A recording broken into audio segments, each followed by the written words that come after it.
You think economic bubbles only happen in ancient times or distant lands? No. In 1980, Japan, a seemingly invincible economic giant, suddenly collapsed at its wealth peak, leaving decades of stagnation. And all this stemmed from an overlooked financial trap. Today, we'll unravel this mystery, exploring why prosperity was so short-lived and how it warns us today. To understand this story, we have to go back to the period after World War II. Japan rose from the ruins and created an economic miracle through an export-led economy and close cooperation between the government and banks.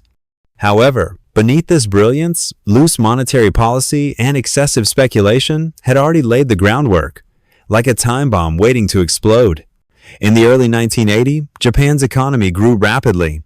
Low interest rates and financial liberalization spurred an investment frenzy, with real estate and stock markets soaring. This wasn't just growth, it was a nationwide wealth game originating from post-war reconstruction ambitions. By the late 1980s, the land beneath Tokyo's Imperial Palace was rumored to be worth more than the entire state of California.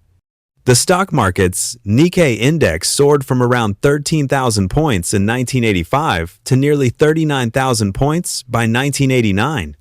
People engaged in frenzied speculation, believing prices could only rise and that the wealth would be endless.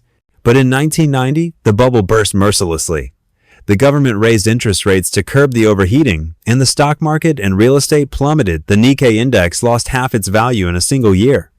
The turning point came so suddenly that countless investors lost everything they had overnight. The subsequent lost decades saw the Japanese economy plunge into long-term stagnation, with persistent deflation and non-performing loans piling up in banks. The government attempted various remedies, such as fiscal stimulus and quantitative easing, but most had limited effect. The fundamental reason for the failure was the underestimation or disregard of the bubble. The data indicates that Japan's real estate price index plunged more than 70% from its peak. This pattern has been replicated in the 2008 global financial crisis and the recent property bubble in China. History repeats itself with striking consistency. Excessive leverage and blind optimism are perpetually the catalyst for a bubble. Here's what we took away from this.